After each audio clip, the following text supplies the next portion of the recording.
എല്ലാവരും കൂടെ ഒത്തൊരുമിച്ച് നമ്മുടെ ഈ നമുക്കൊരു പ്രത്യേക സന്ദേശമുണ്ട്. അതായത് കാർഷിക മേഖല പുറകോട്ട് പോയി കൃഷിയോടുള്ള താല്പര്യം ആൾക്കാർക്ക് കുറയരുത്. അത് കൃഷിയോട് താല്പര്യം ഉണ്ടാകും. വലിയ കൃഷിയല്ല നമ്മൾ ഉദ്ദേശിക്കുന്നത്, ചെറിയ കൃഷികളാണ്. നമുക്ക് ഒരു ചെറിയൊരു കാന്താരിച്ചീനി നടാനുള്ള സ്ഥലമുണ്ടെങ്കിൽ അവിടെ കാന്താരിച്ചീനി നടുക, അങ്ങനെയുള്ളതാണ്. ചെറിയ ചെറിയ കാര്യങ്ങളാണ്. അത് നമ്മൾ ലഭിക്കുന്ന സമയം അതിനുവേണ്ടി ഉപയോഗിക്കുക.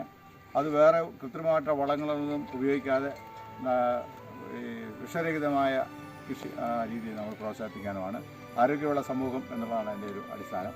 അത് നമ്മൾ വേണ്ടുന്ന എല്ലാ കാര്യങ്ങളും ചെയ്യുക. ഇത് നമ്മൾ പൈസ കൊടുത്ത് എല്ലാം മേടിക്കുന്ന അത്ര നമുക്ക് ആരോഗ്യത്തിന് ഗുണകരമായിട്ടുള്ള കാര്യങ്ങളല്ല പലപ്പോഴും വരുന്നത്. അപ്പോൾ അതാണ് നമ്മുടെ ലക്ഷ്യം. അതുകൊണ്ട് എല്ലാ കാര്യങ്ങളും നമ്മൾ മനുഷ്യനെ ആകമാനമായിട്ടൊരു എൻകറേജ് ആക്കുക എന്നുള്ളതാണ് ഇപ്പം ഇതുണ്ട്. ഓരോരുത്തർ സ്വന്തമായിട്ട് കാര്യങ്ങൾ ചെയ്യുന്നു, അതിവിടെ കൊണ്ടു കൊടുക്കുന്നു. വലിയൊരു ലാഭം ഉണ്ടാകുന്നത് മാത്രമല്ല, അതിനപ്പുറമായിട്ട് നമുക്കിതിനൊരു സംതൃപ്തിയും സന്തോഷവും ഉണ്ടാകും. നമ്മൾ എന്തെങ്കിലും ചെയ്തു എന്നുള്ള ഒരു ബോധ്യം.